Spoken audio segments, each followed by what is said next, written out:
É muito difícil ser forte, ser uma mulher, passar por tudo isso. Ainda tem que ser forte, as pessoas parecem que incomodam com isso.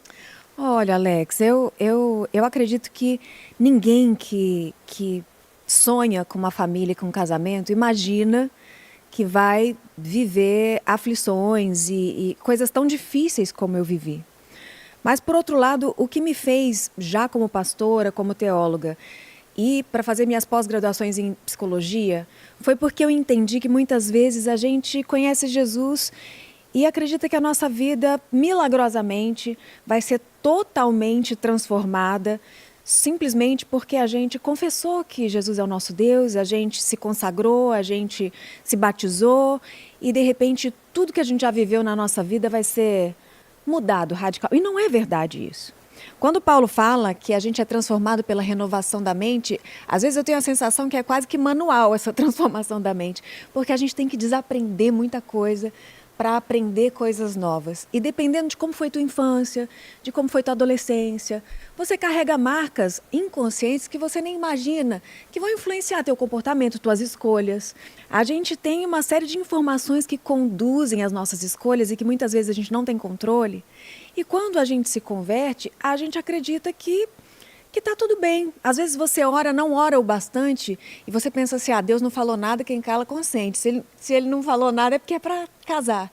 Então, muitas vezes a nossa ingenuidade, a nossa falta de informação a respeito de nós mesmos, a respeito da nossa mente, que ela sabota a nossa história de vida o tempo todo, faz com que a gente, estando na igreja, conhecendo o Senhor, conhecendo o Espírito Santo, nem todos temos uma estrutura familiar cristã, de pai e mãe que está ali te ensinando, faça isso, faça aquilo. Muitos de nós chegamos órfãos na igreja, chegamos sem referência nenhuma. E muitas vezes a gente não pode transferir para o pastor essa responsabilidade. O pastor tinha que ter me avisado, o pastor tinha que ter feito isso. A gente tem que entender que algumas pessoas vão ter uma trajetória mais difícil para aprender o que outros já aprenderam em casa. E essa resiliência é justamente a certeza de que o amor de Deus ultrapassa todos os fracassos que a gente pode ter colecionado na vida, não de propósito, mas porque a gente não foi ensinado, porque a gente não foi preparado. E eu acho que Deus é tão maravilhoso que Ele sabe, Ele investe na gente sabendo que, poxa, isso aqui ela ainda vai precisar passar mais algumas coisas para entender. E eu tinha uma dependência emocional muito profunda, por ter passado por abusos na infância, num contexto familiar de muita violência. Então eu tinha aquela ingenuidade crônica de não ver maldade em ninguém, principalmente dentro da igreja. Se é da igreja é porque é santo, é íntegro, não mente, não engana. E eu acho que muitas mulheres vivem assim.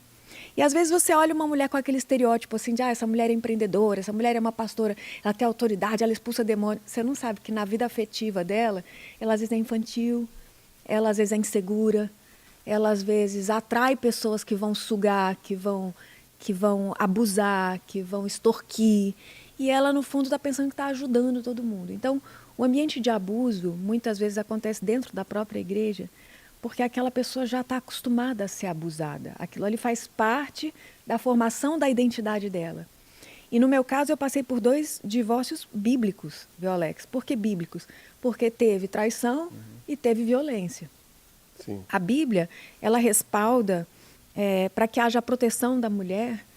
O divórcio não incentiva, não aprova. Claro. Mas o mesmo versículo lá em Malaquias que fala que Deus odeia o divórcio, a parte B do versículo, que ninguém divulga, é que ele odeia igualmente a violência contra a mulher. Claro.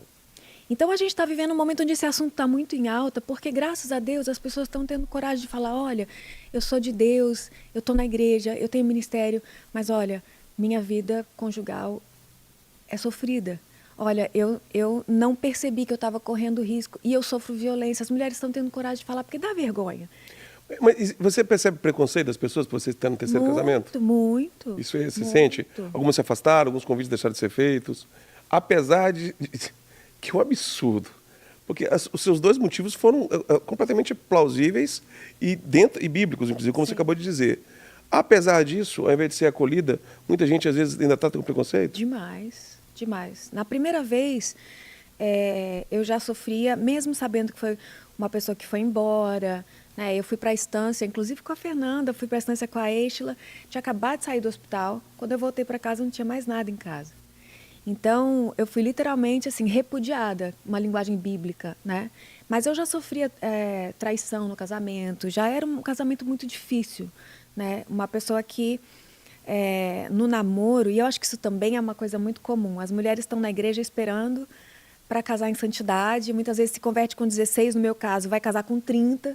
A pessoa vai chegando uma hora que ela fala assim, o que vier é lucro. E eu ainda no meu caso, com uma obesidade mórbida, eu tinha acabado de fazer uma bariátrica, a primeira vez que eu estava magra, a primeira pessoa que me pediu em casamento, eu falei, gente, é Agora, Deus. Eu casei em 4 meses. Então eu mal conhecia aquela pessoa.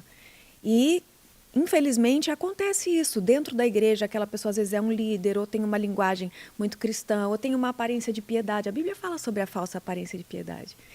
E a menina que não tinha, o pai morreu, eu era nova, eu morava sozinha já desde os 18 anos. Eu não tinha esse respaldo familiar, sabe? Eu era muito independente, eu não tinha ninguém para falar assim, filha, escuta aqui, vamos pensar mais.